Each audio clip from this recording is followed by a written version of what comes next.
so I have to sync up sound and video. I have to edit this later. Okay. So, welcome to the TapRoom. Today I'm here with my brother, DJ Theo B. How's it going, man? Doing good, doing good. That way. Doing good. So today's kind of a big night for you, huh? New Year's Eve? New Year's Eve, yeah, at the beach. I'm waiting for something like this for a while. Yeah? Yeah, I'm only there by myself, so kind of I'm in charge. No one can tell me what I can or can't do. Yeah. How long have you been waiting for that? 3 years. I've been DJing for 3 years. Yeah. And the first year I DJed at Quackers, which is like a little dive bar for old people. Yeah, I know. They were last year? 2 years ago. 2 years ago. Yeah. And then the year before, I was at Panama's, which is attached to the beach, which was cool, but like the beach is the main room. Yeah. So I've been like waiting to do it, and by myself, that's the best part. Nice. So like you have no. So when you say by yourself, like when you kind of even DJing at the beach for a while. So does that mean like you always have someone say, hey, I need you to play this type of music, do this, do that, or? A lot of times I'm in like an opener. Okay. So an opener I have to like stay within boundaries most time. I have to play. I can't play anything too new. Yeah. I can't play anything that's like too hot that the headliner's going to want to play. So I just kind of have to play it safe. Yeah. When it's by myself, I'm not going to burn anybody but myself. Yeah. And I know what I'm going to play. Yeah. Like if I play a song at 9 o'clock, I could play it at midnight. Okay. Just because But with an opener, with the headliner, you kind of have to just watch how you play and things like that. And they don't want you to get it too lit a lot of time because then like they're stealing their thunder. I've had it happen like all types of ways. All right, real quick, I have to plug the beer we're currently drinking. Some Narwhals 2014 out of my collection. I pulled it out of the cellar because my wife keeps telling me to get rid of my beer, so I'm trying. Jeez. Yeah. Come on, man. So, so I want to talk to you more about so I'm more of I've been in the EDM scene for a while when I was younger, way younger. What is it like being more of a hip hop DJ? What's the experience like compared to an EDM DJ? It's a lot harder. Yeah. I feel like people don't respect you as much. Okay. Definitely because EDM is kind of the wave as far as DJing, and those guys a lot of the time are making the big money. Yeah. So it's more of a fight. Okay. Just for respect, it's more of a fight for financially. But I like it. Okay. I think in a way it requires more skill. Okay. Because I can play EDM. It's not what I like to do, but just the skills that you need to do EDM, you don't have to touch the platters at all. You don't have to be able to scratch or anything like that. But for a hip hop set, you have to work around words and things like that. And as opposed to just working around beats, you can kind of mix anywhere. Yeah. But with words, you kind of have to be conscious about where you mix if you want it to sound clean. Okay. All right. Well, so it's just a lot more to be conscious about with hip hop. I mean, I guess that makes sense because a lot of I've talked to a few EDM DJs. And a lot of them produce as well. Yeah. So I feel like that's the harder part because you produce your own music, you kind of set up your own mix. Yeah, definitely. And then now you're working with other people's songs and okay. Well, definitely. Definitely. Production's next on my list. I got Ableton starting tomorrow. Actually, probably the next day because my buddy's gonna be hungover. But the next day, I'm gonna go to his house and just dive into it. I've been putting it off just because I'm waiting for a time to be ready. I need to get perfect at DJing before I dive into that. But I know guys who've been DJing for 10 years and they have that same mentality. I need to get perfect before I do this. So that makes me realize that I'm never going to be perfect in my eyes. So I just need to do it. Yeah. And production is what takes you to that next level. Yeah. That's where that respect that I was talking about earlier kind of comes in. People, you can DJ, you can spin records, but can you produce what you produced? Things like that. So that's kind of. So can you see yourself being in the future, the ultimate goal being a actual hip hop producer? Or yes, DJ / producer, definitely. DJ / producer, okay. But I don't necessarily I don't want production to be my main thing. Realistically, I want to be a touring DJ, meaning I do clubs around the world and things like that. That's kind of what I'm aiming towards. But be able to produce, sell hip hop because that's a lot of money. You sell one record, you're put on forever. Yeah. So things like that, I want to have that under my belt as well. Okay. But where my heart is and what I like to do is actually spinning and being out there with the people and doing things like that. That's where. That's all right. So I know you're kind of the pioneer in Chico anyway for silent discos. Yeah. Right. Can you explain to everybody what a silent disco exactly is? Yeah. Because it sounds weird when you say it. Yeah, stay right there. All right. Taking a small little break. It's funny, I actually practice with these. Oh, okay. As opposed to playing out loud. So basically, the way they work is there are 3 different channels, and there's a volume button as well, and there are 3 different DJs attached to each channel. So it's basically 3 different parties in one room. Yeah. And I think that is cool because there's always, like we were talking about, the battle between hip hop and EDM. Just that in itself, it's hard to please a room with people who really love hip hop. People who really love hip hop really hate EDM. And people who love EDM really hate hip hop. It's kind of hard for that. So I feel like the silent disco was just something different. Okay. So since there's an audio version of this as well. Okay. Essentially, what we just saw was headphones. It has 3 different channels. It lights up in 3 different colors, and the color links you to what DJ you're listening to. So you'll have the ones I've experienced. You have a hip hop DJ, house DJ, and like an EDM, like something that's harder than house. Yeah, type of thing. So like dubstep or something like that. Yeah. So I know you started doing sound discos in SAC, right? Yeah. That was like your first time doing them? Yeah, definitely. Okay. And then you decided to kind of like just break out on your own and kind of do it here in Chico? Yeah, definitely. Okay, so like when you say like you are the go-to guy in Chico for sound discos. Oh, definitely, I'd say so. There's no one else? There are 2 other guys. There's one other group of guys I know that has some. Okay. I have a pair, and they got them right after I got them. I was pretty weird. I was pretty upset right after. Yeah, I was pretty butthurt about it. But okay. When I looked at the logistics of it, like they have, I think, like 80 pair as opposed to my 400. So they can only 400 pair of headphones. Yes. Where do you keep them? I have a buddy. Okay. Yeah. Say, so, like, your apartment's kind of small. Yeah, no, I've had them all in my apartment, and it's yeah. Yeah, we've been trying to Lila's been trying to get she wants to do a sound disco for her birthday. Yeah. And so we can do it at the house, but as much as it actually is silent because when you walk in there, there's no music playing unless you put the headphones on. People like to sing, and I have neighbors. So. Yeah, definitely. People singing and talking, and there still is some kind of noise, but it's not as much as like a party or a club or anything. Because I'd be down for it because I've had the most fun I've had is at a sound disco. Because it's just it's just so nice to be like, oh, I need to have a conversation, take headphones off, and have a normal conversation. I don't have to yell at you. Definitely, yeah. Or anything like that. Or get really close and in someone's personal space. And then I'm still screaming in their ear, so it's just exactly. And because a lot of times people are really apprehensive toward things that are new or different. Yeah. And something that I always say, and I stand by, is I've never had someone try it and have a bad time. Yeah, so I tell people at work or all my other friends and stuff like this, because the only ones that know about sound discos are my paintball friends from SAC. Yeah. Because they've been to the sound discos. Yeah.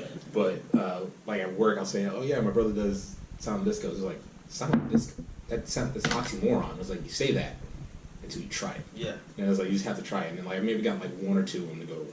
And then did they have fun when they went? Oh yeah, blast. It's like we need to do this here. It's like right. See, it's just amazing. People do it for the first time and they're like, what is going on? This is crazy. It's like genius. Yeah, it's such a simple concept.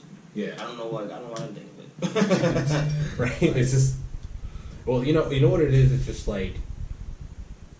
it's the most simple ideas are the most successful. Yeah, definitely.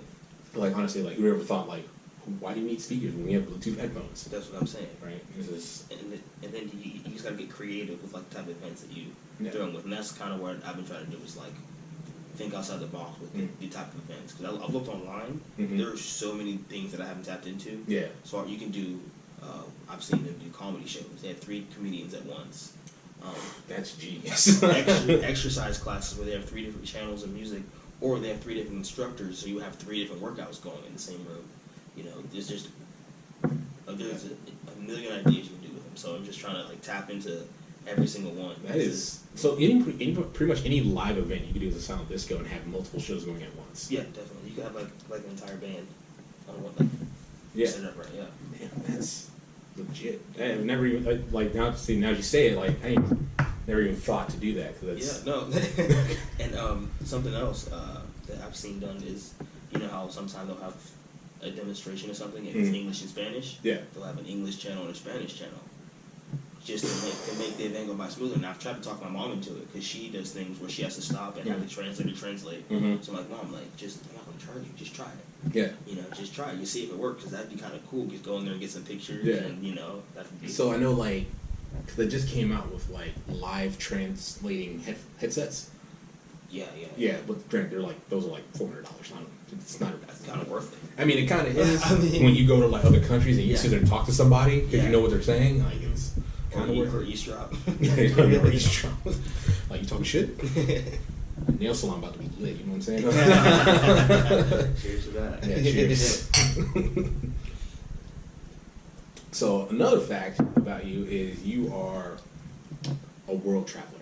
You like travel. You like to travel. Yeah, definitely. So, with DJing, like the ultimate goal, I can see you like trying to get to the point of like you travel, like you have residencies in other countries. Definitely, just go on tour like at this club, hit Germany, Spain, blah blah blah blah, just go on a whole tour. Yeah.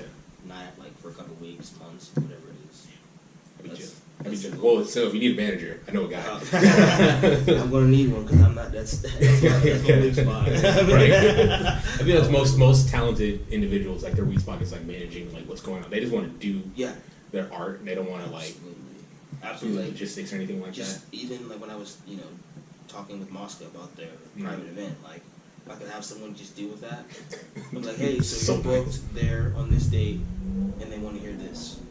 Yeah, and you're getting paid this much. So that's the benefit of like my wife, your sister. She is on top of our calendar. Yeah. It is ridiculous. I never realized how much I needed it until I met her. Because like she has our Google calendars just synced. I never check it. But when I think of something I want to do, it's like, hey, what are we doing on this day? She pulls right up. Oh no, we got this, and this going on this day. This is amazing. Why did I think that? What? It's useful. I'm not saying it's not useful. It's a great skill. I like it.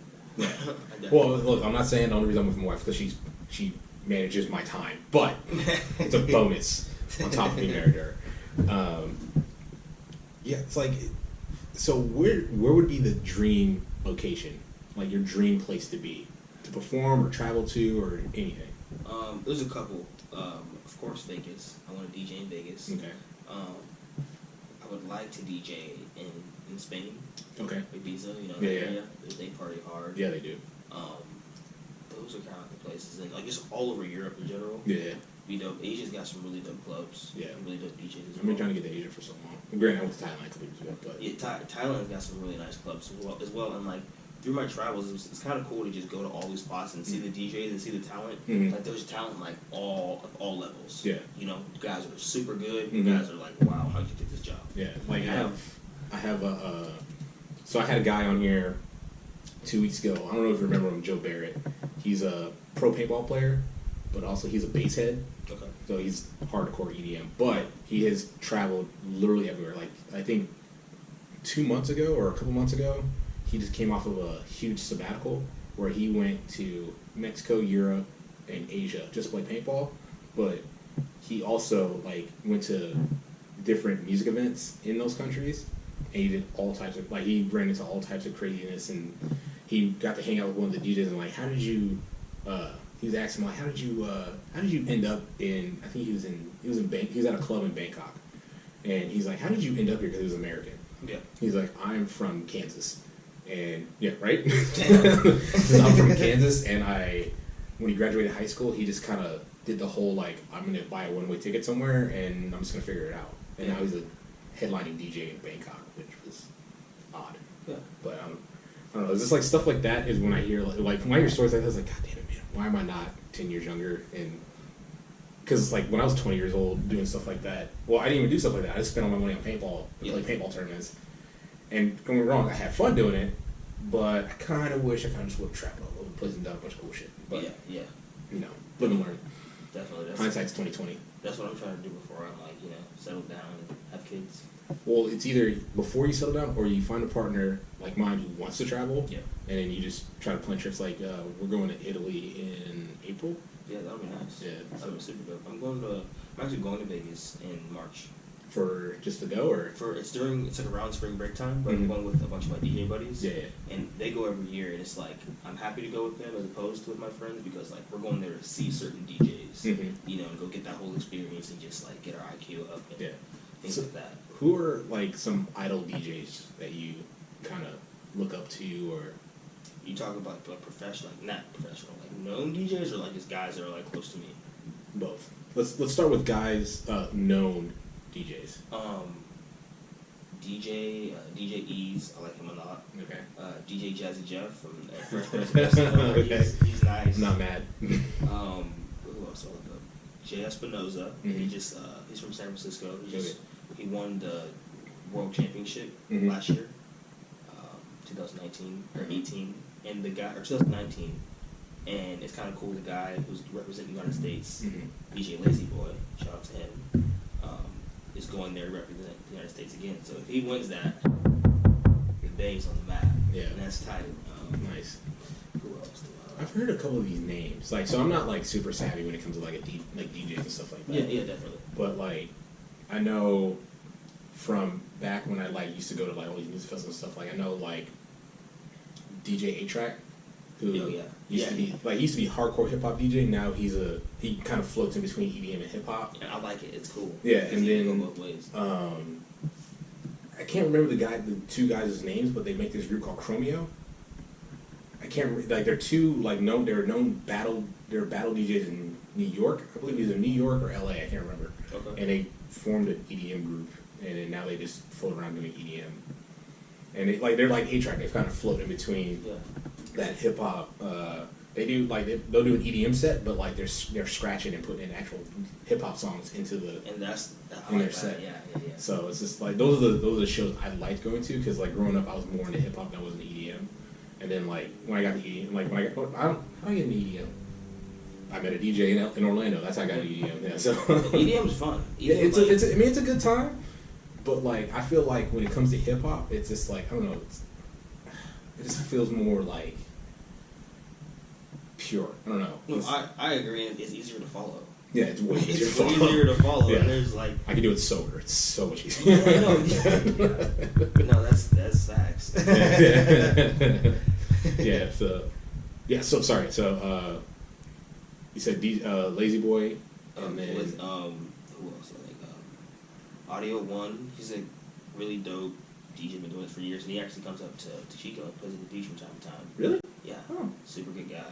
Super humble. Like he's like not above you at all. Like he could be like an arrogant asshole. Yeah. And you couldn't really say shit because he's that guy. Yeah, he plays all over the world. Like, oh, I'm in Vegas tonight. Oh, I'm in Mexico tomorrow. I'm here. Like, just all over the map. Yeah. But he'll still come. Play the beach for way below what he's worth. Yeah. Is he like from here or? He's from the Bay Area, I think. Okay. He's from the Bay Area, yeah. Like, don't get me wrong, like, Chico's dope. I like coming up here, but, like, if I was, like, a traveling DJ, like, Chico wouldn't be on my... That's what I'm saying, exactly. But he still comes up here and... He must have partied hard here at Looney No, I don't think he just has love. He just has love, and he's just, like, he won't miss out on a high-paying gig for us or whatever, but, he'll plan it months in advance, and he's like, all right, yeah, I'll come on that day, and, like, always smashes it. Yeah. Just kills it, of course. Yeah. And always like learn something from him. He's just a real humble guy. Like, he likes. I feel like he just enjoys passing on knowledge. Okay. Especially to like younger people like me who just ask him questions, sit there and like study. Yeah. I'm over his shoulder like, hey, what are you doing? You're like me when I meet like a pro brewer. Yeah, exactly. You're just taking notes, trying to soak in as much as you can. And I enjoy soaking in. I feel like he enjoys just like. He enjoys dropping knowledge. He has so much. Yeah. He's been doing it, I think he said, over 30 years. Damn. Something like that. Yeah. Damn. 30 years? 30 years? That's older. That's as old as me. That's as old as me. This is like... So, he knows his name, too. That's crazy. Definitely. But, like, DJs that, are more local that I know, of course, all the guys on the crew, Eclectic, GJ James Dixon, those guys kind of picked me up and kind of like taught me because I was just really, when I first started, I was like really hungry. I had no gigs. I was just practicing in my room every day. I think I did remember like a house party or two at the time. Didn't really do anything, and then a wedding. In a wedding. Oh yeah. In a wedding. In a wedding, yeah. couple hiccups on that. It's all good. We have it on tape. Couple hiccups on that. But so I was like, really inexperienced, and then like a friend of mine kind of referred me over to them, and they had an open decks night. One night, and I went on, and they liked me, and the next that was a Thursday night, and the next night, which was a Friday. James Dixon calls me. He's like, "Hey man, do you want to come open for me tonight?" And I was like, "Hell yeah, sounds good." Like, so I go open, and he pulled, like, now that I know him, it's funny because this is a classic move by him. But like, he literally just left. I was supposed to open, and he just disappears. So now you got the whole. So and like I was like kind of like I was talking about earlier, being an opener, holding off. But it got to a point where I was like holding off for so long that like, if I didn't put my foot on the gas, I would have lost the crowd. So I just kind of did it. And then he comes back, he's like, "Yeah, keep going. I'm not hopping on and on," and kind of gave me the green light. And then I really went. And then he just like, he saw that like I was rough around the edges. He's like, "But you have a lot of potential. Like, you have good song selection. You know what you're doing. You just kind of need like some guidance." And then he like took me under his wing and just been like, I don't know, every time he'll tell me to do something, I'll work on it, and then I'll get that down, and then I'm like, okay, I need you to work on this, get that down. And or like the latest things kind of push me to do, nerve-wracking as hell, is I'm going to do a battle in January or April. What? I mean, it's January or February, I'm sorry. In San Francisco, it's like a really, really big battle, actually. It's like really good DJs, and like, I'm doing it just because, like, it would be dope to win, but I'm not expecting to win, but like, it'll just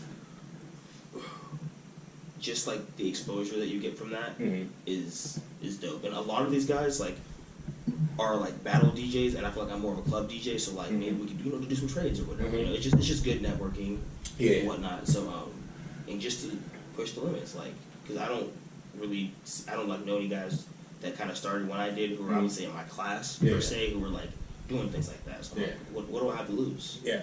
So what does a DJ battle consist of? Like, 'cause I've never really seen one. Yeah, totally. Okay, so there's two different types of battles. And there's DMC and there's three style. And DMC is like more like technical. It's not necessarily like something that should be party rocking to. It's more like how well can you scratch, like how clean, very clean, technical type of thing. Three style, the only rule is you have to play at least 3 genres of music. And they usually, like, the judges want it to be like a party as well. So you have to keep it diverse and upbeat and whatnot. And that's kind of what I'm leaning towards. More so, in not to say that, like, technicality doesn't matter in these, because it does, but like DMC, that's really it. That's what matters. But like, it's technicality among other things. So do you like choose which one you're gonna do, or do you like? Yeah, definitely. Okay. Yeah. You definitely sign up. You know what you're signing up for. Okay, all right. Because I thought you were saying like, okay, it's one of these two things, and it depends on what the first guy does. Yeah, no. You definitely know what you're signing up for. Okay. Cool. Well, man, good luck to you. Yeah, thank you. Let me get dates because I want to go. Definitely, it's gonna be. I'm gonna end another one of the. One thing that it judges you by is crowd participation. And so I'm going to need as much support as I can get. And there's going to be guys that are from the Bay that are going to have support. So I'm going to need. Well, you're going to be in the Bay. I'm going to need my corner to be loud. It's like, just thinking about it gives me anxiety. We'll bring all 27 siblings. Yeah, right. Just if my family comes, that's enough. I was talking about this. I was talking about this the other day with somebody. I was like, I went from. I have a younger brother and a younger sister now. But like for 20 years, I was the only child, right? And then I met Lila. And I come to y'all house for the first time, and it was straight up culture shock, because there's 6 of y'all in Chico, and then the wedding happened, and then there was like about 15 more of y'all showed up. It's like 2 more people showed up, but still, it was just like. It's crazy because I went from like, it's like we were the photos we have on the wall now, the gallery wall we have. We have family photos next to each other. There's 3 people in mine, and then there's all y'all in hers. It was just like it was crazy because like I can't even like what is it like? I can't even remember what a dull moment was in y'all's house growing up. There's always something going on. Like someone's doing something, someone's getting in trouble. Chaz. it's just always something. He's gonna be on the podcast too soon, so it's always something going on living with that many people. It was cool, but like I was the kid in the middle, so you know I had like the classic middle child syndrome, right? Like I got enough attention and stuff like that. But like, that was, I can't even like. Well, now I'm kind of like more used to it. Yeah. Because Lila brings it up all the time. Because when we have family functions, like I'll take moments and I'll like shut down. So like, because it's still like. Yeah, I get. Just like I've only been in this for like 4 years. I mean, don't feel bad because I have to do it, and I've been in it my entire life. So like, don't even feel out of place for that. I have to. Yeah. Yeah. Even when we go on vacation, sometimes like, hey, I'm just gonna dip. I'm gonna go wander around. Yeah. You know, just get definitely. Yeah. Well, no, it's funny because like Lila like she'll bring up, but she's like, you should be used to it by now. I was like, I'm not saying I'm not used to it, but still, like, you have to think about it. I've spent 20 years by myself. No, actually, my little brother doesn't actually live with me. Like, I've seen him a total of maybe a month's worth of time I've spent with him. Yeah. Right? And so, pretty much the whole life I've been by myself, and like outside of roommates or whatever. And so, like, when I have like we had 17 people in the house at Christmas, like. That's a lot, like, especially in your space. Yeah, that's a lot. Like, where it's just usually you, your wife, and your dog. That's a lot. Yeah, it was a lot, but you know, honestly, it's a lot of fun. It's cool. Like I said, it's never a dull moment. Like this is why, because I used to be like, oh, I'm only gonna have like 2 kids, and then Lila's like, no. I want to have 20. You're joking, but no. No, she was like, she wanted a big family, and like me, I was trying to like, I wouldn't say oppose the idea, but I was still kind of like cautious around it because it was like. Cause this is like 2 years ago, so I'm still like new into the whole like big family thing, and then now I'm getting kind of used to it. It's like, okay, I can kind of see how, like now we're at 3. Yeah. Probably get up with more, but like we're at 3 right now. Yeah, so, totally. Yeah. Totally. No, I get it. Yeah, I mean, and I feel things change when you actually have them. I mean, she may not be wanting to shoot someone until after she gets a little stressed and dealing with one of these, man. Because like the more you have, the more chance you have like of having a wild card. Yeah, like, you know what's funny is her cousin just came with a visit and they brought their son with them. Mm-hmm. And we're like, oh, you guys plan on having more? Philip. Which cousin? Philip and Antonia. Lila's cousins? Yeah. From her dad. Oh, okay, that's fine. Yeah. Okay. They brought their son up and like, so we're like, oh, how many kids do you want? She's like, well, before him, it was 2. Now we're thinking 1 because he was kind of a handful because he was 3. Yeah. Like, he's 3, so 3-year-olds are like all over the place, right? And so I was like, yeah, I can see that, but like the way me and Lila are playing it, like we're gonna adopt, right? And so we're planning on just doing a sibling set. Totally, yeah. And so we're gonna end up apart with like 3 at once. Was that like before you met Lila? Was adoption something you considered? So funny story. Well, it's not actually a funny story. Honestly, no, because like the only there's one. My cousin from LA is adopted, and that's because my uncle got into the foster system through his church. Okay. Right, and that was like the only exposure I had to any type of adoption at all. And then I met y'all. Yeah. And it's just like this. All of us have a story. Yeah, I almost had a story. But like honestly, to be honest with you, if you didn't tell me, I honestly would have thought you and Lila are like biological. Both like especially with with Tanika and like all y'all like is like the bond there is like stronger. Is like I know some biological siblings that hate each other. No, seriously. Right, and then y'all are just like I don't want to say the perfect family because there's no such thing as a perfect family, but like y'all are the chemistry y'all have is just above all, we like love and respect each other. Yeah, you know, like I see and hear families that like steal from each other and do all this craziness. Bro. And I'm just like, I mean, like my family's not perfect, but like we're not on that type. Yeah, no, like I've heard some crazy stories about like your brother did this to you, like and like I don't see like any stereotypical family drama. I don't see that. Yeah, no, at all. Like, yeah, y'all have your little spats, or whatever, but like what family doesn't? Let's do it. Exactly. That's crazy, man. Like I love being part of the family. It's pretty. It's exciting. Definitely. Because like when I see like either you, Tanika, or Chaz pop up on the caller ID, it's like it's about to go down. Someone's going down. So it's pretty dope. So I want to talk about like I know you've done some traveling, right? Yeah. Right, and you've done some backpacking. You backpacked to Europe. Was it 2 years ago? be 2016, so 3 years. Okay, so far out of all the trips you've gone on, what's like been like the best experience and what's been the worst experience? All right, let's start with the worst experience. Okay, that's what comes to mind first. It was on our way to Thailand. Mm-hmm. We had a layover in China. Yeah. And like, China was just a very interesting place. Yeah, I can imagine. It was just definitely. And mind you, before this trip, I didn't do any research. I literally just handed my. Why would you? I told my sister. I asked her like, how much money do you need for the flight? You know, stuff like that, and how much money do you think I'll need? Mm-hmm. Gave her the money and saved my money, and that's kind of all that went into it. Mm-hmm. So like when I got there, it was just like a complete culture shock. Like people people were like taking pictures of us and be like, have you heard how like they don't see black people and they're astonished. So they have me, who like has a beard. They have Tanika, who has braids, and Chaz, who's tall.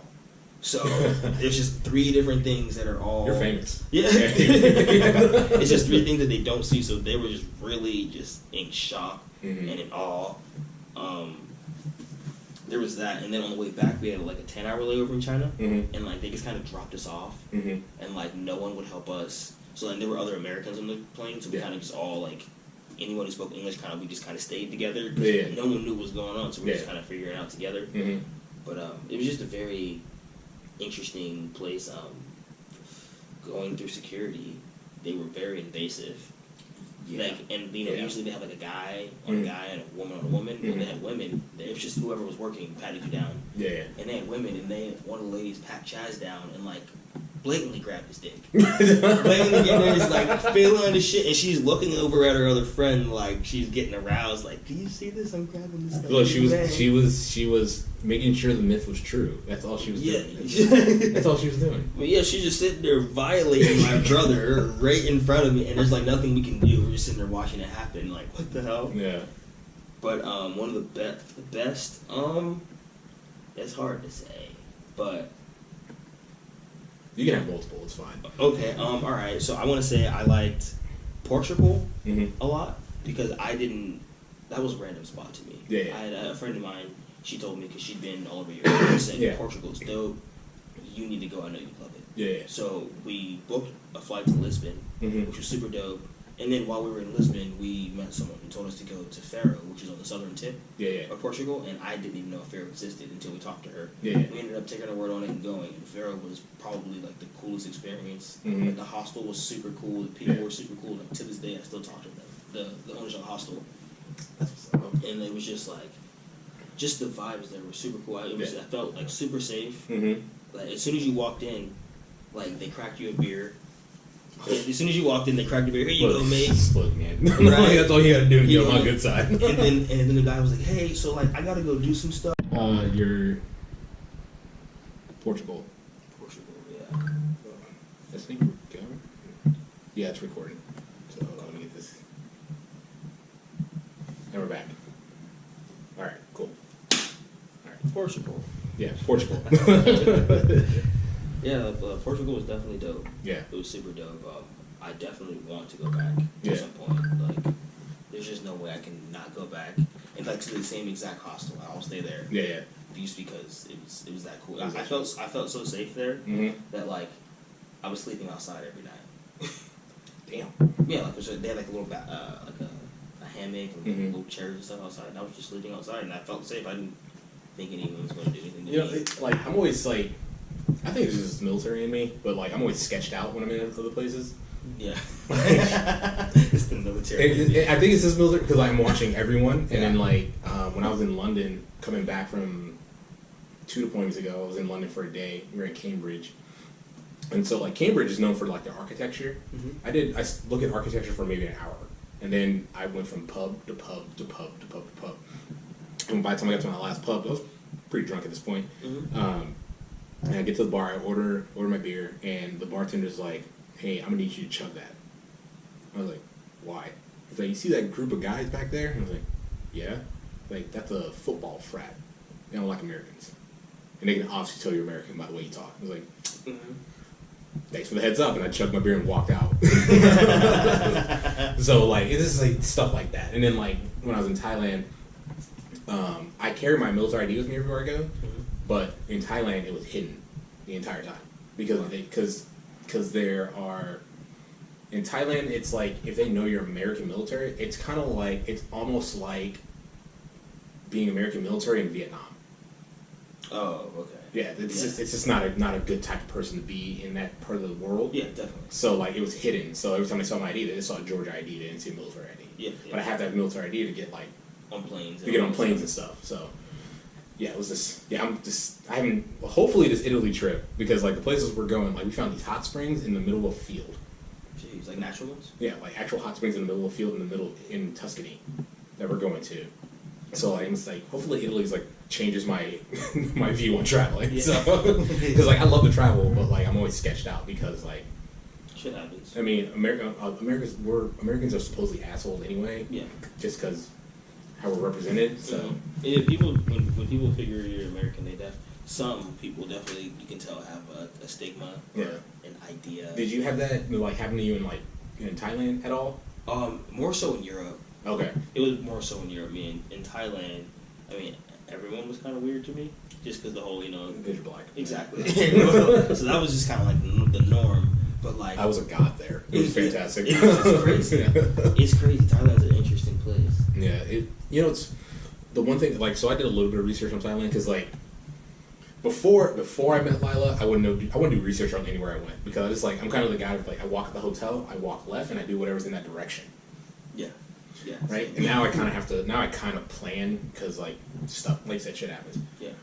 So in Thailand, so you're not supposed to touch anyone on the head or don't touch their feet because of I guess it's a Buddhist thing. Mm-hmm. And then it taught me how to like get them like because in Thailand they always try to sell you something. Yeah. Like I figured out how to get them to stop.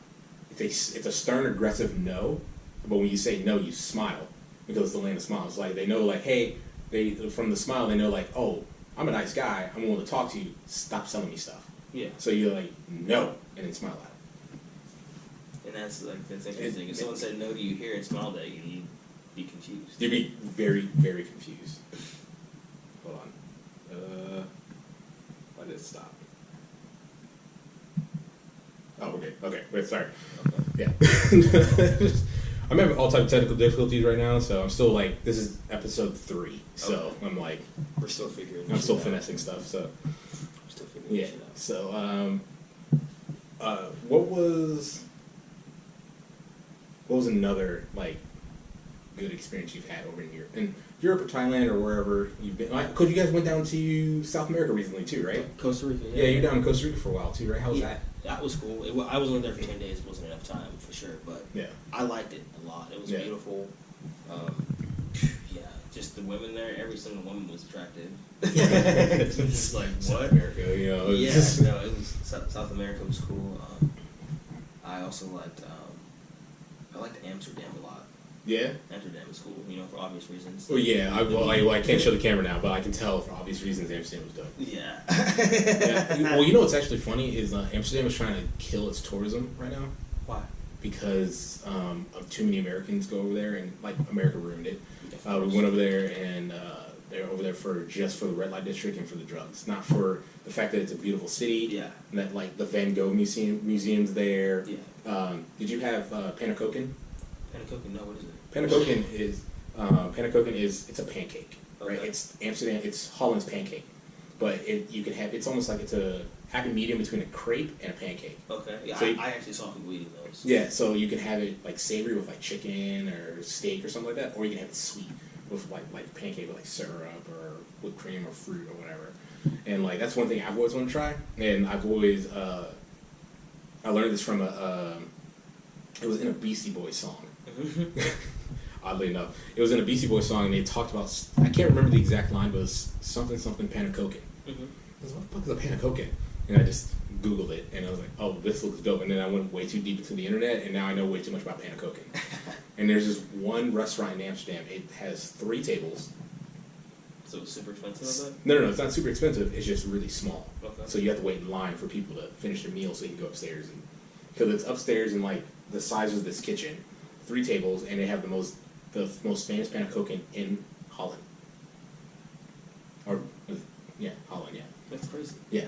They have 3 tables. They have 3 tables, and they will not expand. They refuse. Like, it's just like, because like when you go in there, there's mugs hanging up all over the place and all this stuff like that, and it's like. Has it been there for years? It's been there for years. It's been there for years. History. Yeah, and like, you ever heard of juniper berry? I've heard of them. So they make like, I forget the name of the liquor. They make a liquor out of it, and so it's made in Holland. And so like every bar there, they have like their own version of it. So this is the type of stuff I would do when I would go. Yeah. But I have to make it there first. So. So you've never been? I've never been, like, there's a lot of places I have a lot of information on that I've never been. Okay. Like Japan.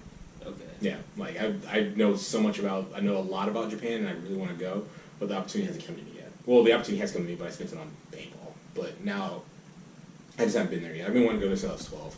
Oh, wow. And I'm 30 now, so about to turn 31. Yeah. So, but I was told by my wife, our baby moon is going to be in Japan. Oh, dope. Yeah, which I didn't know baby moon was a thing until like this past year. I was just about to say that. I didn't know that she went and spent all the money after you had a baby. Well, no. It's not after the baby. It's the last vacation before the baby comes. Like before you start trying, or like before while she's pregnant. Oh, okay. So while she's pregnant, right before the baby comes, you go on like when she can still travel. You go on like this one big trip. And like I didn't know about this until like this past year. And she's like, yeah, and since we're adopting, like paperwork's about to go through, we'll take a vacation. Yeah. So it's like whatever. As long as I can spend like X amount of time. Like I keep telling her, I was like, I want to retire in Japan, and she's like, no, because she's not as big on Asia as I am. Because I'm just a huge nerd. Totally. And she's like, well, if you're gonna retire out of the country, she wants to go to Costa Rica, which I can see us living in Costa Rica because Costa Rica seems really nice. Mm-hmm. But we need to go to Japan. I want my goal, my dream is to be a hop farmer in the countryside of Japan. But if that's gonna actually happen, I don't know. But like it's a dream of mine. But maybe if this podcast takes off, I'll actually have enough money to just go buy a house in Japan and just have it. But you just have it there and go back and forth. Yeah. You buy a house in Costa Rica and Japan. Costa Rica, Japan, Europe, wherever. I don't care. I have houses everywhere. Yeah. Or the brewery. Yeah, the brewery hopefully be a thing. So are you still wanting to like start a brewery like once you go into retirement? So for the military? Yeah, the brewery, like I have a lot of like things I would love to do. Mm-hmm. Like the brewery, I would love to own a brewery and like I just brew beer every day and drink beer. Well, not drink beer every day because I need to preserve my liver. But like to make my living off beer would be awesome. Like I already had the name of the brewery, our styles, the beers we're gonna brew. I have all that planned out, but. Who knows if it's going to happen? Who knows if I'm just going to stay a home brewer or become a professional home brewer or something like that? Who knows? So can you like do home brewers? Can you like sell your beers to people? No, I don't have a license to sell my beer. Okay. I can just make it. Okay, you just drink it yourself. And drink it myself, or I can just like share with people. Okay. Because like I brew 5 gallons at a time, and I can't drink 5 gallons of one type of beer. Yeah, I feel it. Yeah. So you said like the homies over. Yeah, I have the homies over and stuff. This like, well before the house I have now, I used to, when I lived with my roommates loved it because they just get free beer. Yeah.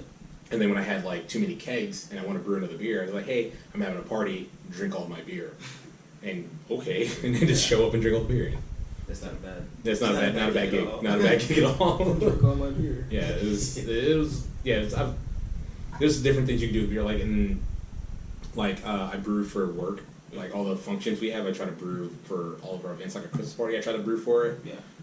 The venue we had didn't allow me to bring in alcohol, but they wanted me to brew for it. So were they selling alcohol? Yeah. And they said, okay. Yeah, they had a bar, so they didn't want me bringing in my own alcohol and then them not making any money off of us. So I get it. Yeah. I get it. I know how they are. Yeah. I know how they get it. So one thing I like to kind of discuss with everyone on the podcast is like, because this is on a beer channel. Totally. If you had like, so obviously like beer, I'm looking at Sierra Nevada posters right now. Yeah. So, and we just had a beer. So if you, what kind of beer do you like? Typically, you probably want to judge me, but I like light beers.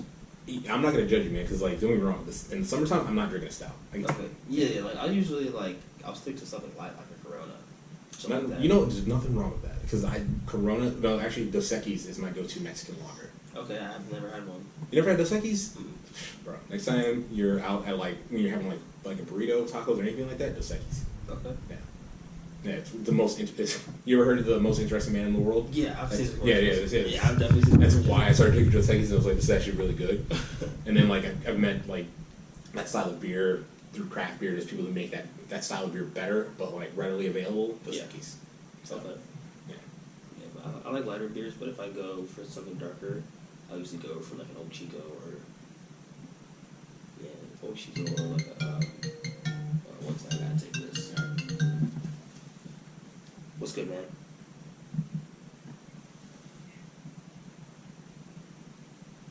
I'm gonna get there at 7.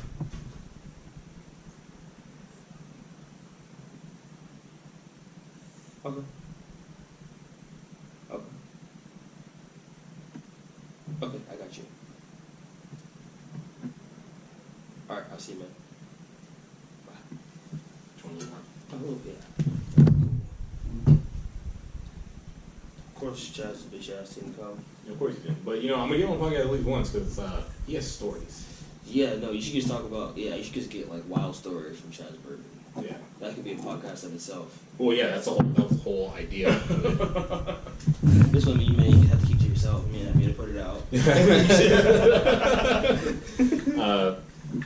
Yeah, so, like right now we're drinking a stout, right? Mm-hmm. What's your, how you feeling the stout? I like it. It's cool. I don't think I can drink a lot of it. Well, yeah.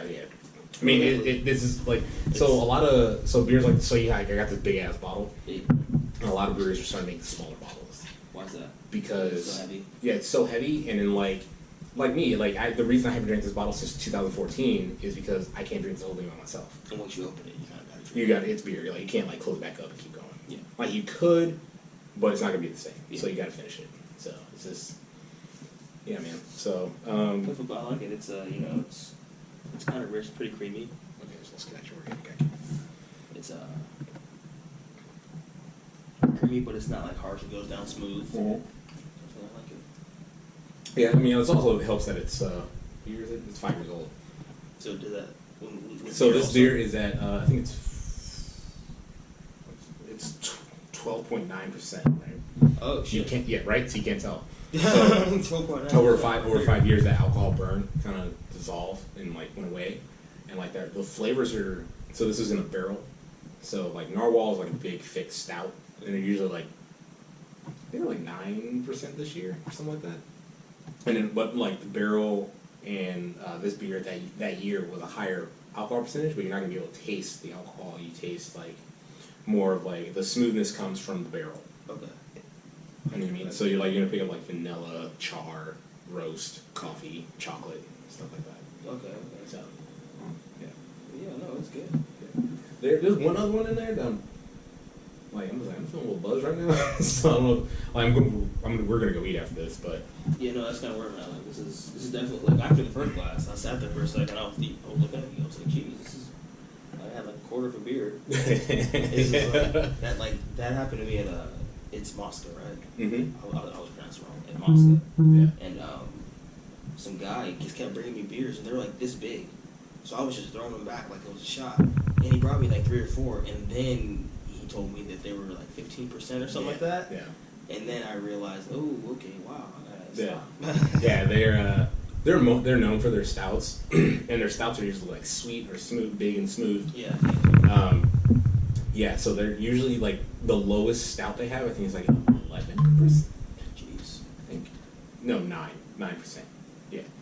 And so so it's if you don't know he's throwing back they're gonna sneak up on you. No, yeah, definitely. Yeah. Well, definitely. Yeah. Actually, that's what we can't have tapping tonight. Yeah, no. So if you wanna after this, just have some water and stuff. Yeah, do that. After that, water and food. Yeah, you're gonna be good. You're gonna kill it tonight. I already know you are.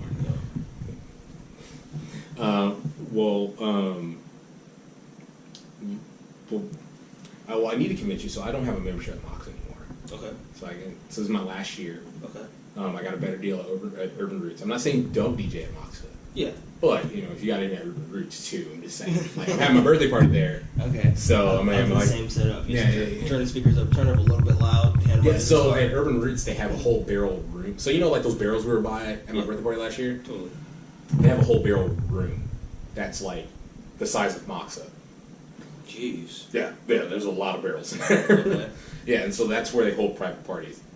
So I'm hoping to have my birthday party there. I haven't called them yet because I just joined their membership this year, and I just got an email today about I got a $300 gift card for joining the club. So, jeez. Yeah, so that's probably going to pay for all of it. Sounds like a deal to me. Yeah, right? So it's a barbecue restaurant, too. So it's Urban Roots Smokehouse and Brewing. Okay, that sounds super familiar. They're on V Street in Sac. Like in Midtown? Yeah, Midtown. That's why I've seen it. Yeah, it's a kind of a better deal because I get 30% off. No, not 30, 20% off on everything in there, so that's including food. And now Lila doesn't have to watch me just take me to a brewery and watch me drink. She gets to eat some food too. Yeah. So, and they have really good food. They have really good non-alcoholic drinks. So yeah. Moscow doesn't have food, right? No, they're just a brewery. They have food trucks usually. Okay. They'll usually have a food truck parked out front, which is not bad if it's like a good food truck. But every once in a while you get like one of the food trucks. Like what you're hungry as if. Yeah, fuck. I guess I'll spend $14 on this slice of pizza. Shit. Like sometimes you get that, but yeah. We're gonna. You know what we're at about 50-ish minutes, and I know we got to get to dinner, so we can go and wrap it up here. Anything you want to plug? Anything you want to plug? Instagram. YouTube. Oh yes, Instagram at DJ Theo B. Twitter, follow at your own risk at the real Theo B. And Facebook, Theo Burton, if you want to get a little personal. And thank you guys for listening, and see you soon. Yeah, be sure. All right, yeah, be sure to follow us on our Instagram at respect_your_beer. Like and subscribe to the channel. Like this podcast on Spotify, Google Play, iTunes. Spotify too. Yeah, so I'm using this app. This website called Anchor.fm, and they upload it to all the sites for me. Dope. It's a Spotify product. So you put it on that, and it puts it on like all the platforms? It'll put it on Spotify, and then I have another one called Shout Engine that puts it on iTunes and Google Play. Dope. Okay. Yeah. So, and then this one's the video is going to be on my YouTube channel. Okay. And the YouTube channel is at Respect Your Beer, Respect Your Beer, and then the Twitter is at Respect Your Beer. You have Twitter too. Okay. Yeah, I got Twitter. I'm all over the place. So, thanks guys. Thanks for listening. See you next time. Cheers.